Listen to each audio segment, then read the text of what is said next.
Mamá no nos deja ir a ver esos puestecitos. Sí, hijitos, vayan. Pero pórtense bien. Ahora los alcanzo. Mamá, si se portan mal, ¿les pego? No les pegas nada. Nos acompaña el maestro José Antonio Valdés, quien pues es reconocido, seguramente lo han visto en muchos lugares. Les voy a, antes de darle la palabra, quiero leer la breve semblanza. Él es crítico de cine, docente, investigador clínico y director de la Escuela de Cine y Televisión del SEC Federal. Cursó el diplomado en apreciación cinematográfica de la Universidad Iberoamericana y el diplomado en producción de imágenes en movimiento en el Centro de Estudios Audiovisuales. Ha participado en conferencias, entrevistas, coloquios y eventos diversos relacionados con la difusión de la cultura cinematográfica. Es autor del libro Buñuel, una mirada del siglo XX y de Óperas primas del cine mexicano 1988-2000. Ha impartido cursos de apreciación cinematográfica en los talleres culturales de la Secretaría de Hacienda, de la Filmoteca de la UNAM y del Centro de Capacitación Cinematográfico. Subdirector de Información en la Cineteca Nacional hasta diciembre de 2018 y votante internacional en los premios Golden Globe del 2024. Dirigió también la Escuela de Cine y Televisión del CFDR. Pues le damos la más cordial bienvenida. Nadie creo que mejor que usted. Gracias. Para que nos hable, nos dé el contexto de esta gran película que es Macario, y la muestra está en que la sala está llena. Les agradecemos porque además se agotaron los boletos. La verdad es algo que no pensamos que iba a suceder, pero nos alegra mucho saber que el cine mexicano sigue teniendo tanta audiencia. Bueno, maestro José, claro. Le paso el libro. Con mucho gusto. Bueno, pues muy buenas noches a todos, a todas. Efectivamente, sabemos que cuando Macario llega a la pantalla de la Cineteca Nacional, se llena porque se llena, y además pues estamos muy cerca de la conmemoración del Día de Muertos, entonces pues qué mejor. Esta es la película del cine mexicano sobre el Día de Muertos. Bueno, vamos a platicar de muchos detalles de Macario hacia el final. Yo lo que quiero decir por el momento pues es que esta muestra que precisamente se está haciendo con las inolvidables de los estudios Churubusco es para que vean ustedes todo lo que implicaba en aquel momento el que el cine mexicano tuviese una industria. A lo mejor muchas de las imágenes que van a ver hoy ustedes dirán, pero eso no es Estudios Churubusco. Sí, vamos a ver, la película está filmada mayormente en la ciudad de Taxco, en las lagunas de Zempoala, también en Morelos, pero hay muchas escenas interiores y sobre todo el trabajo de preparación y de postproducción se hicieron en los laboratorios de Churubusco, todo el proceso de sonido, es decir, esto implicaba tener una industria en ese momento y bueno, pues fue y sigue siendo increíble que los estudios Churubusco sigan siendo ese baluarte del cine mexicano, que aunque pues ya estamos viendo una parte muy reducida de lo que fue, muchos de los presentes sí se acuerdan cuando todavía Estudios Churubusco era toda esta zona donde estábamos aquí parados, pero bueno, los tiempos cambian, Estudios Churubusco sigue y sobre todo con un nivel de calidad y profesionalismo enorme. Macario es una de las películas no solamente más importantes del cine mexicano, sino también de la producción de Estudios Churubusco. En 1959, cuando la película se filmó, el cine mexicano la estaba pasando muy mal. La época de oro prácticamente ya se había acabado, ya la producción mexicana se había vuelto muy rutinaria en géneros de explotación que servían solamente para recuperación económica, y Macario fue una película que abre una época nueva del cine mexicano donde va a surgir algo que se llama el cine de aliento, en el cual el cine mexicano todavía va a tener la oportunidad de tener una presencia internacional y sobre todo de tener una presencia artística, una vocación artística. La cantidad de talento que hay en esta película, empezando por la producción de Manuel Barbachano Ponce, la dirección de Roberto Gabaldón, el guión de Emilio Carballido, la fotografía de Gabriel Figueroa, la edición de Gloria Schuemann y claro, las actuaciones de el maestro Ignacio López Tarso, de también Pina Pellicer, de Enrique Lucero y bueno, de toda una playa de actores, pues nos hablan de un cine mexicano que en un momento donde no hay una buena calidad de producción en cuanto a temáticas, en cuanto a estilos. Macario abre una nueva época y bueno, pues los 60 son una época compleja para el cine mexicano, pero bueno, lo que vamos a ver hoy es verdaderamente una maravilla. Entonces, pues espero que se queden al final para que platiquemos de más detalles específicos de Macario y que la disfruten, además en una copia restaurada maravillosa, que eso vale mucho la pena. Son afortunados por verla en pantalla grande. Hace muchos años que esta película no pasa, así que qué mejor regalo para estos días. Pues nos vemos al ratito. Muchísimas gracias. Además de tener la sesión de preguntas y respuestas y los comentarios de nuestro José Antonio, tendremos también una rifa al final de la función. Muchas cosas para el cine mexicano. El cine mexicano, 1959, un año antes, había alcanzado su primer tope histórico. Llegábamos a las 138 películas por primera vez producidas en toda la historia del cine mexicano hasta ese momento. Gracias. Pero la calidad que es un asunto siempre pesado para el cine mexicano, ya no era la misma calidad de la época de oro. Es decir, la industria había bajado mucho en cuanto a la calidad de la producción.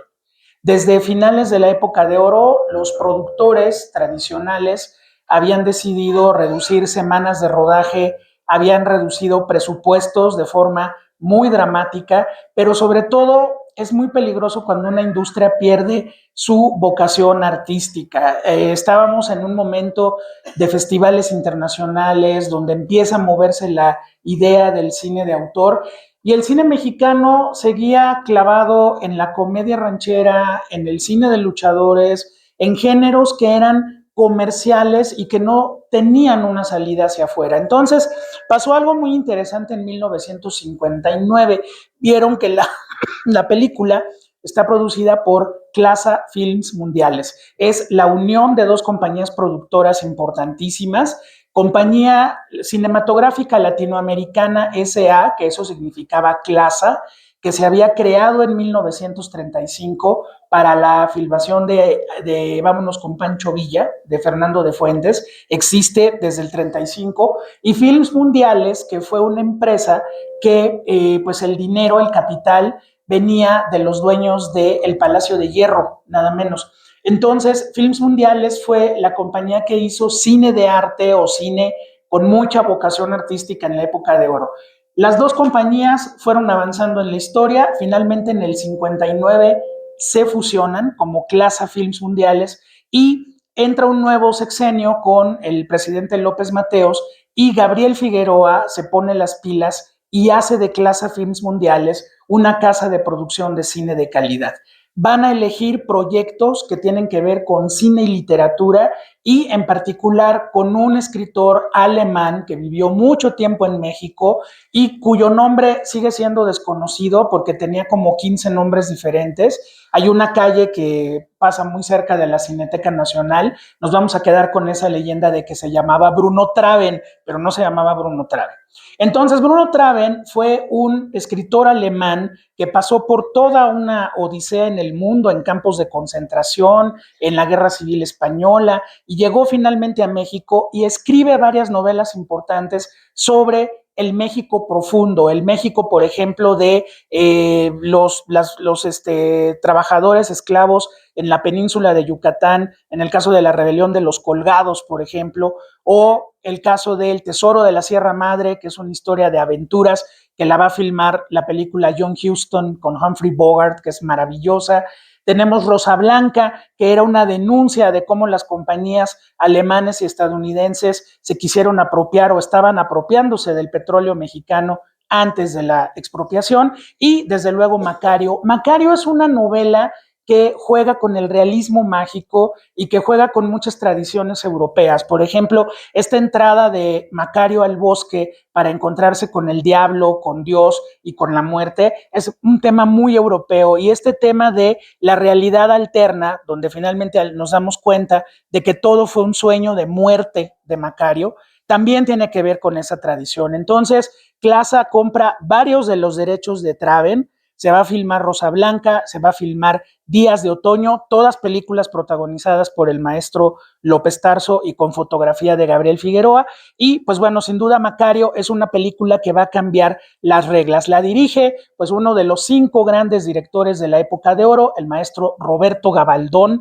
sin duda el cineasta técnicamente más impresionante de la época de oro, el que logró llevar a actores que eran muy buenas presencias, pero actores no muy logrados a sus mejores momentos. El director de En la palma de tu mano, que es parte de todo un ciclo de cine negro mexicano que también la Cineteca ya ha proyectado. Y Macario es una película diferente. El maestro Gabaldón tenía en la industria un apodo que era el ogro Gabaldón, porque tenía pésimo carácter, era un hombre muy, muy estricto y muy rígido, pero se había formado como asistente de dirección.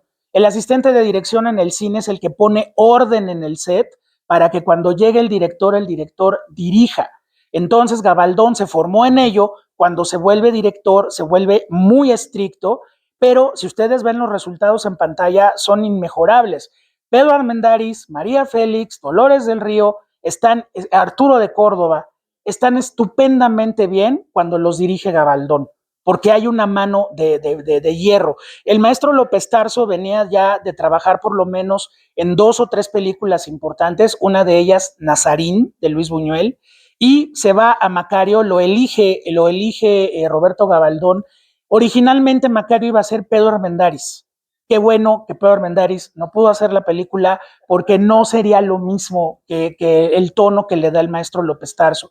Y el maestro López Tarso un día nos quitó el mito de por qué Gabaldón era tan rudo. Dice que un día, pues él estaba trabajando en la película y de repente llega y le dice: oiga, maestro Gabaldón, dicen que usted es el ogro, que tiene muy mal carácter, que trata muy mal a la gente y yo me siento muy bien trabajando con usted. Y entonces el maestro Gabaldón le dijo: sí, maestro López Tarso, lo que pasa es que yo soy así solamente con los pendejos. Y usted no lo es. Entonces, bueno, el maestro Gabaldón y el maestro López Tarso trabajarán juntos en muchas películas porque hubo una mancuerna muy importante.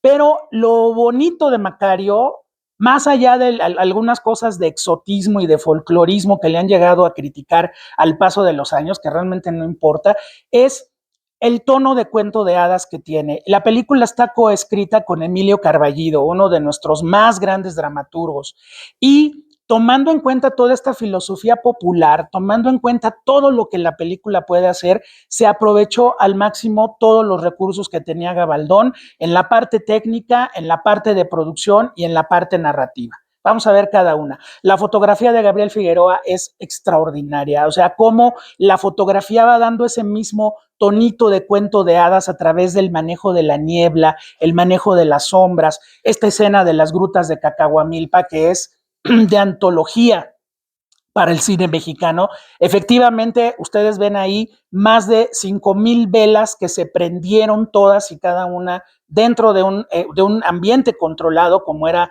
las grutas de Cacahuamilpa, y ahí filmaron esa escena, tal cual.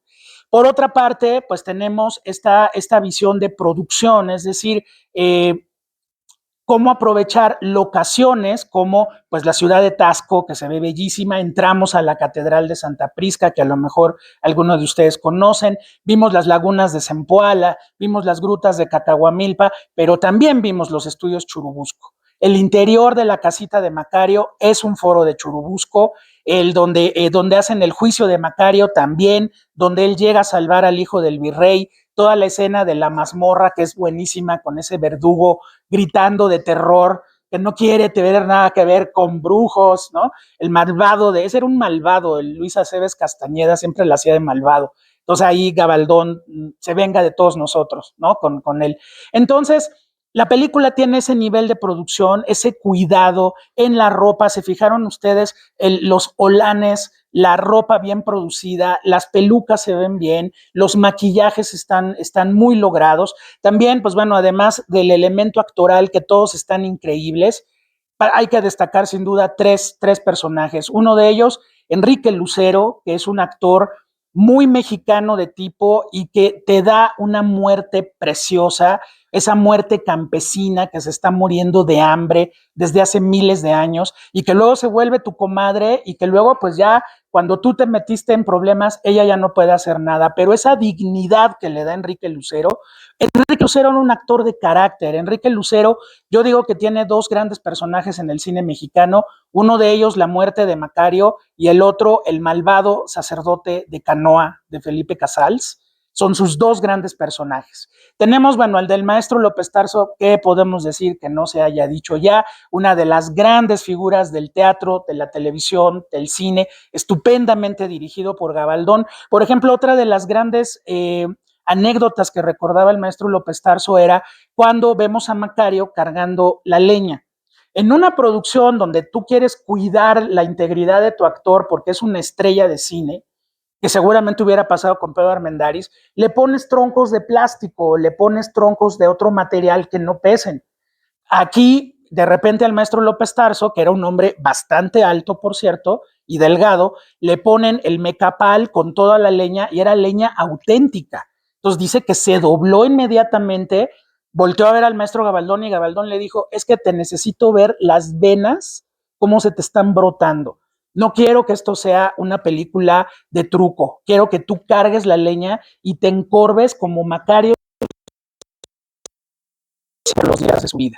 Entonces, ven al maestro López Tarso que le cuesta trabajo caminar, que le cuesta trabajo mantenerse derecho, pues es porque la leña es real, es el peso que cargaría un leñador auténtico de la época de la colonia. Y eso es un detalle de dirección muy importante de Gabaldón.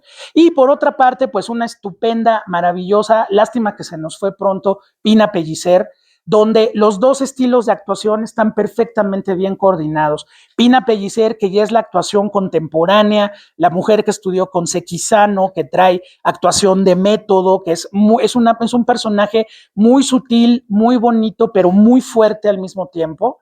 Y por otro lado, un maestro López Tarso que está formado en el teatro clásico, en Edipo Rey, en Cyrano de Bergerac, en Shakespeare, ¿no? Entonces ahí Gabaldón cruza escuelas de actuación y el resultado es ese. Ahora la narrativa, pues ¿por qué nos sigue gustando Macario? No es por el Día de Muertos, ¿no? Es una película que se volvió la película del Día de Muertos antes de Coco, obviamente, de Disney. Esta era la película que pasaba y afortunadamente sigue pasando en la tele y en los cineclubes y en funciones especiales. No, nos gusta porque finalmente Macario todos somos Macario.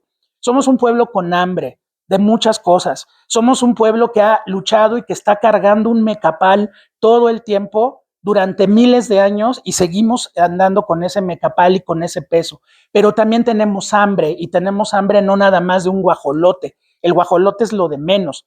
Pero también dentro del dolor, el hambre, hay la sabiduría popular.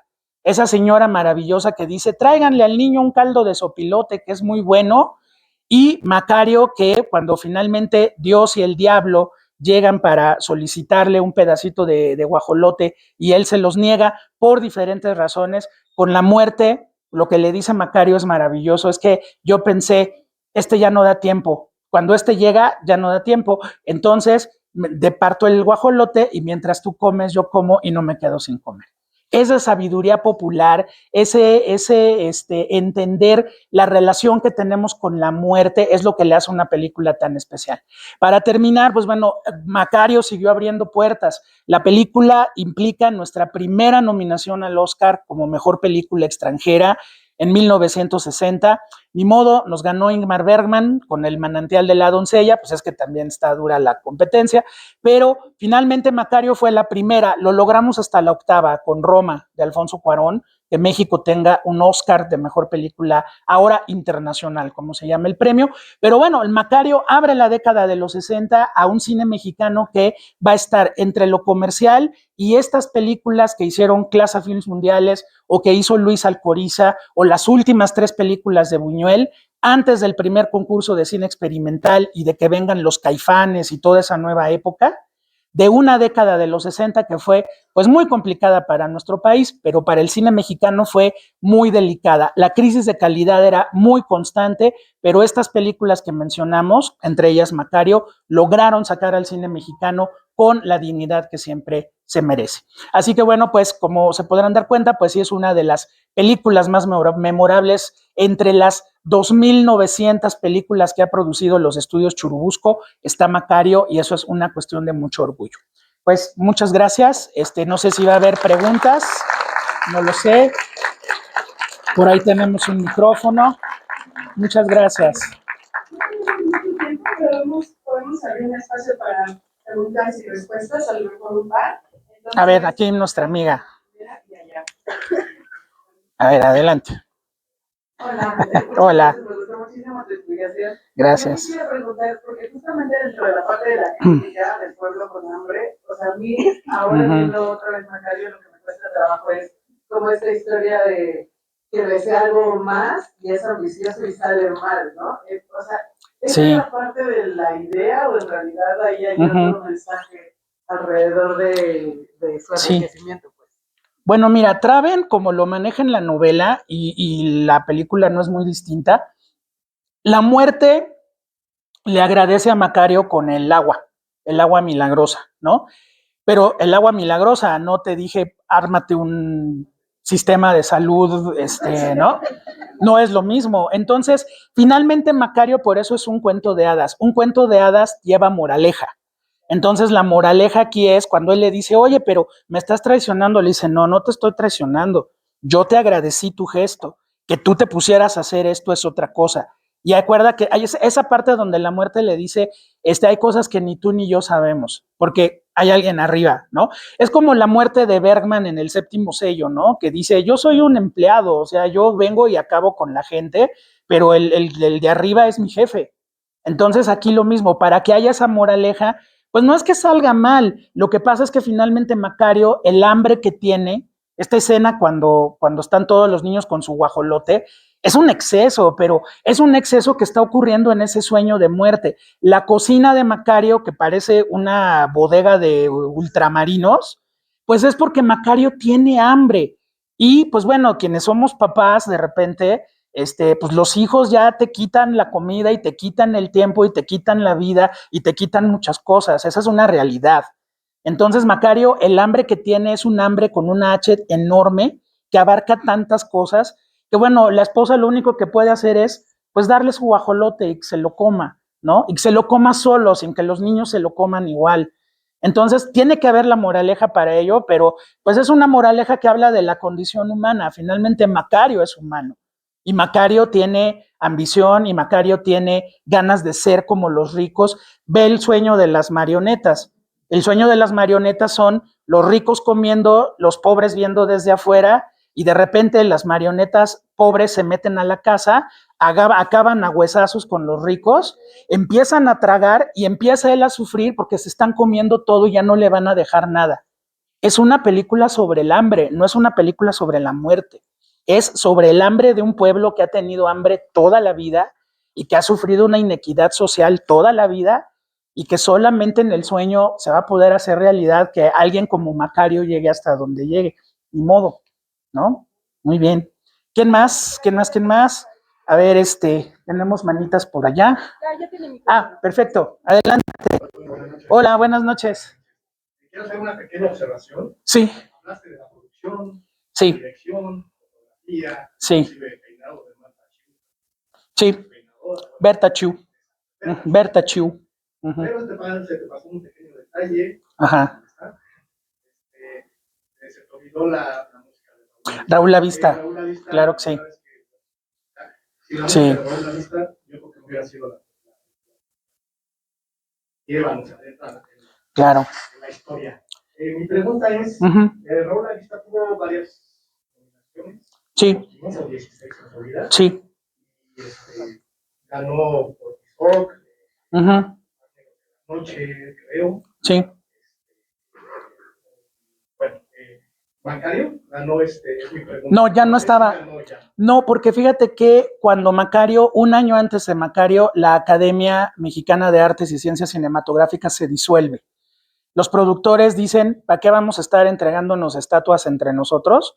Entonces la academia se disuelve en el 58 y aparece hasta el 71, nuevamente ya con la reestructuración de Rodolfo Echeverría. Ahora, Macario sí le tocaron, pero los otros premios, le tocan los premios Onix de la Universidad Iberoamericana, que fue la que salió al quite, y luego viene ya la Diosa de Plata, de Pesime. No, cuando Macario ya no hay Arieles, seguramente hubiera arrasado. Ahora, a ti y a mí se nos olvidó alguien más que vi en los créditos, Manuel Fontanals. Manuel Fontanals, grandísimo escenógrafo del cine mexicano, diseñador de cines como el Cine Ópera, y aquí también presente en Macario. Entonces, y bueno, se nos olvida mucha gente más, pero el tiempo es breve. Muchas gracias a ti, gracias. ¿Y alguien más? Allá tenemos otra mano. A ver, por aquí nuestra amiga. Está aquí a la mano. Adelante. Bueno, esta fue la primera vez que voy a Macario. Oh, muy bien. Y creo que quiero resaltar el papel de la ternura de la esposa de Macario. Sí, el sí, hecho de sí. que le dijera, yo entiendo lo que estás sintiendo, yo también lo he sentido, te doy esto. Yo Claro. Como muy bello, y también al final, y es una buena cámara, yo como, Ujú. me da mucho gusto que haya podido cumplir ese capricho. Sí, claro. Que haya podido ayudarte a que fueras un momento feliz, porque ella lo valoraba. Entonces, creo que yo nunca, desde todo lo que sabía de Macario, Ujú. creo que nunca había tenido la noción de que su esposa fuera un papel tan importante. Precioso, sí. Entonces, eso es como Sí, claro, con el estilo de Pilar Pellicer, que es donde como que no se nota, o sea, lo padre de Pilar Pellicer es que no se nota en la película, pero ella está pensando, ella está midiendo, me encanta esta escena donde se pierden en la casa que es tan grande, en la otra casa no nos perdíamos, ¿no? Y por ejemplo, cuando le dicen a Macario del hijo del virrey, y que dice, pues ustedes destruyeron todo, ¿qué vamos a hacer? Y de repente ves así como que se le prende un foco a Pina Pellicer, pues ella trae la botellita, ¿no? O sea, es un personaje que siempre va más adelante que Macario, que también Macario la pone en su lugar, es siglo XVIII, o sea, hay que entenderlo, ¿no? No, usted a sus hijos y a la casa, y su marido a sus cosas, pero ella es como la que realmente mueve los hilos de la casa, y al final, ¿no? Donde dice, voy a hacer que los hijos sean como tú, hombres buenos. Híjole, es preciosa. Precio y Pina Pellicer, híjole, véanla, si pueden ver Días de Otoño, también dirigida por Gabaldón. Ella es la protagonista, también es otro cuento de Traven. Esa es una película desgarradora emocionalmente, no se la pierdan. Por ahí la pueden encontrar en redes, por ahí se la van a ver. A ver, por ahí tenemos a otra persona. Sí, por acá. Sí, adelante. Sí. Ok. Todavía está muy fresca. Claro. No me acordaba que fuera tan. Como que es episodio de Macario, episodio de Comproban el Pavo, ¿no? Eso, sí. Creo que eso lo hace muy. Que tenga escenas tan bonitas. Claro. Quería preguntar, con todo esto de la iglesia, ¿cómo se plasma? ¿Hubo alguna No, para nada, porque Macario es un cuento de hadas. O sea, regresamos a lo mismo. Macario es un cuento de hadas. En ningún momento se está atacando ni a la Iglesia Católica, y la Santa Inquisición, todo el mundo sabemos de la Santa Inquisición, entonces no había ningún problema. Y no, la Iglesia no reclamó absolutamente nada, al contrario, esta fue una película que tuvo un empuje internacional enorme. Entonces, bueno, si quieres completar con una película que sí le pega a esa parte que vimos en Macario de una forma mucho más, a lo mejor estereotipada de la Inquisición, valdría la pena que vieras El Santo Oficio de Arturo Ripstein, donde ahí sí la crítica hacia la Iglesia y la Inquisición y todos los oscuros intereses detrás se vuelve el tema principal de la película, que ahí pues se van sobre una familia judía, la familia Carvajal, y la película es una pesadilla verdaderamente.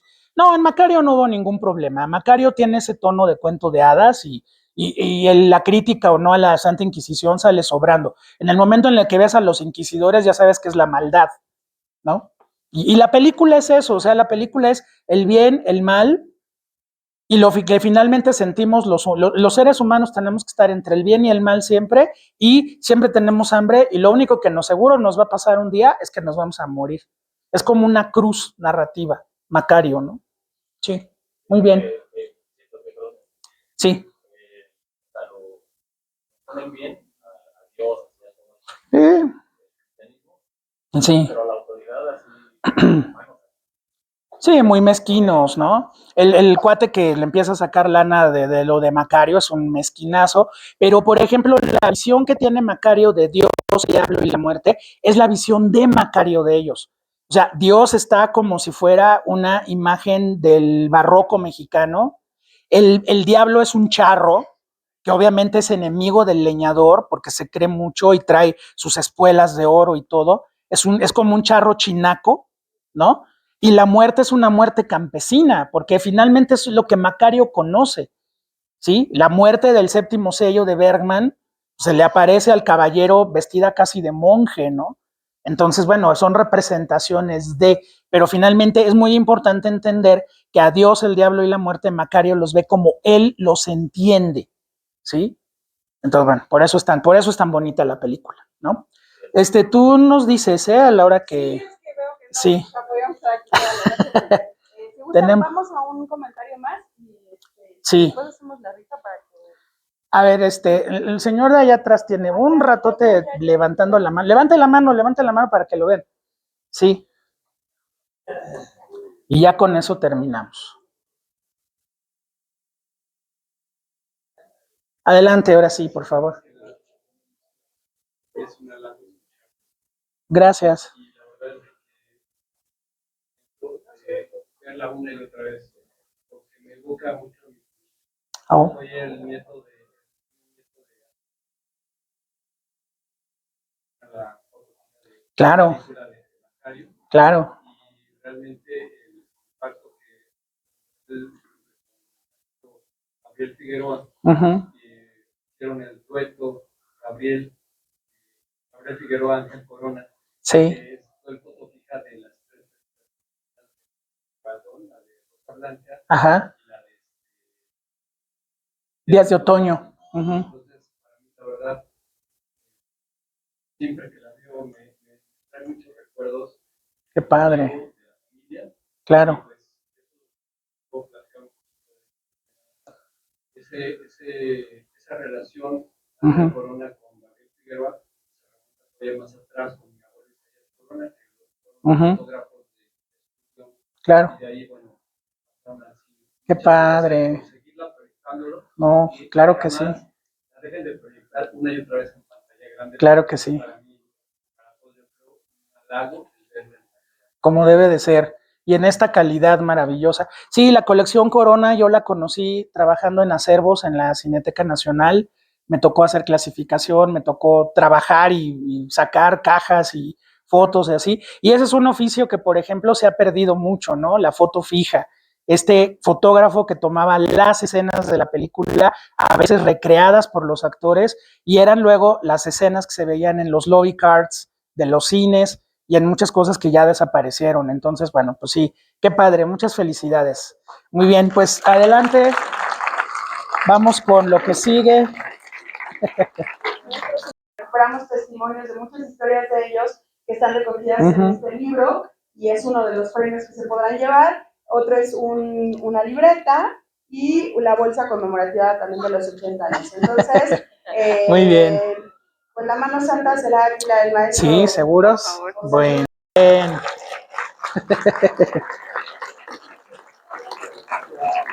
Aquí está tu papelito para que veas.